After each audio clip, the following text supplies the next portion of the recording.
Mood का है देखी एटीट्यूड सवरबू दोस्त जो जला देनी दोस्त वो से बाजेनी कहतनी खूब सवरबू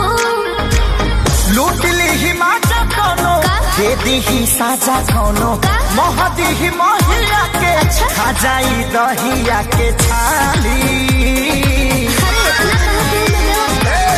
अपनी तो जैसे तैसे थोड़ी ऐसे या वैसे कट जाएगी क्या होगा जाना दे आली।